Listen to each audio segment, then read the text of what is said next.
दिल्ली में कुछ बड़ा होने वाला है। दिल्ली में मुस्लिमों का हल्ला बोल है कल। दरअसल तैयारी यह है कि वक्फ रिपोर्ट आ चुकी है, वक्फ बिल लाने की सरकार तैयारी कर रही है और इस वक्फ बिल के विरोध में कल से एक बड़े प्रदर्शन की तैयारी। अगली तस्वीर में आपको दिखाऊं, जमीयत दिल्ली के जंतर मंतर पर बड़ा प्रदर्शन करने जा रहा है। इसे शाहीन बाग का नाम भी दिया जा रहा है। उस तरह का प्रदर्शन होगा।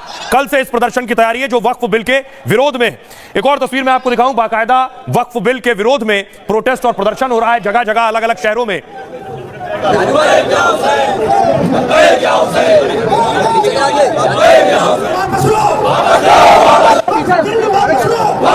वक्फ बिल वापस लो के नारे लग रहे हैं। बाकायदा all India Muslim personal law board ने भी एक पोस्टर जारी किया है।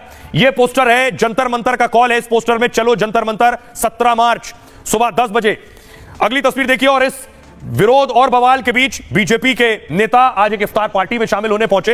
ये तस्वीरें मैं आपको दिखा रहा हूं। इस्लामिक सेंटर पहुंचे थे, रमजान चल रहे हैं और इफ्तार था। किरण रिजिजू और दानिश अंसारी इफ्तार पार्टी में गए थे और कल जंतर मंतर पर एक बड़ा हल्ला बोल की तैयारी है।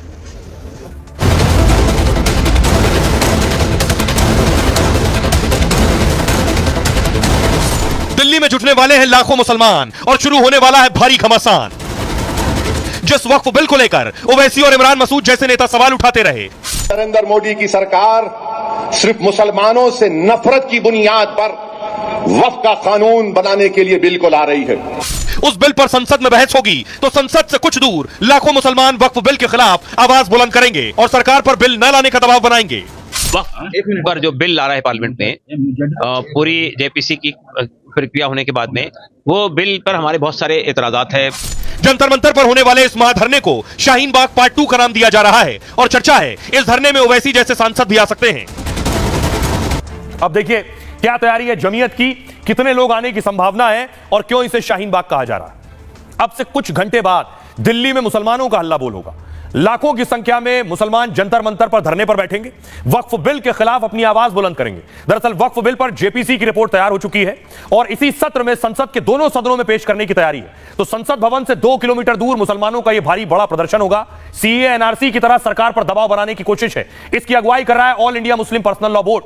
All India Muslim personal law board ने पोस्टर जारी कर मुसलमानों से अपील की है कि बिल के विरोध में बड़ी संख्या में जंतर मंतर पहुंचे। उसने वक्फ बिल को सरकार की सोची समझी साजिश कहा है। All India Muslim personal law board के साथ जमीयत भी इस धरने में साथ आ गया है। कई और मुस्लिम संगठनों को भी धरने में आने का न्योता दिया गया है। वक्फ बिल के विरोध में यह महाधरना पहले 13 मार्च को होना था, लेकिन होली की छुट्टियों के चलते इसे स्थगित कर दिया गया। 13 से 16 मार्च तक संसद की भी छुट्टी थी, इसलिए इसे टाला गया। पहले इसमें नीतीश और नायडू के सांसदों को भी बुलाना था, लेकिन दोनों दलों के नेताओं ने कोई दिलचस्पी नहीं दिखाई। तो मुस्लिमों के धरने में कई विपक्षी सांसदों को न्योता दिया गया है। मतलब असदुद्दीन ओवैसी, इमरान मसूद जैसे सांसदों को भी बुलाया गया है। अफजाल अंसारी, जियाउर रहमान बर्क को भी न्योता दिया गया है। हालांकि यह साफ नहीं है कि कौन से सांसद धरने में जाएंगे। आइए आपको सुनवाता हूं इस धरने से पहले क्या कह रहे हैं सियासतदान।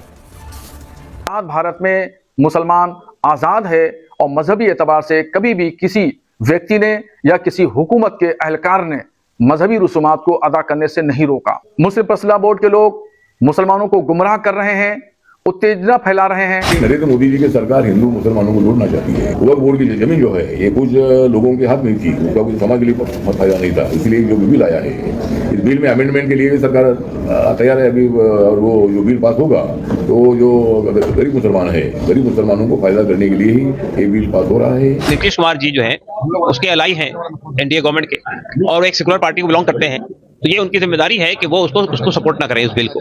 अगर वो सपोर्ट नहीं करेंगे तो उससे उनकी एक सेकुलर छवि बाकी रहेगी। जमहूरी पार्टियां जो दस्तूर के खिलाफ हैं वो इस पर लगी हुई हैं कि खास तरीके पर मुस्लिम अक़लियत को यहाँ आज़ादी के साथ मजहब पर भरोसा करते हुए जिंदा न रहने दिया जाए। कि केवल लोगों को भ्रमित करने के लिए, लोगों को कैसे भी डाइवर्ट किया जाए, ये सारी चीजें लेकर आ रहे हैं। ये सरकार महंगाई पर बात नहीं करती, बेरोजगारी पर बात नहीं करती और चर्चा किस पे करती है? केवल बिल पे। क्यों? क्योंकि कैसे दिमाग लोगों को घुमाना है। प्रोटेस्ट डेमोक्रेसी में कोई भी कर सकते हैं। मुझे लगता है कि ये प्रोटेस्ट डराने की कोशिश है, प्रेशर क्रिएट करने की कोशिश है, लेकिन ये नरेंद्र मोदी की सरकार है, किसी भी प्रेशर में झुकने वाला कोशिश नहीं।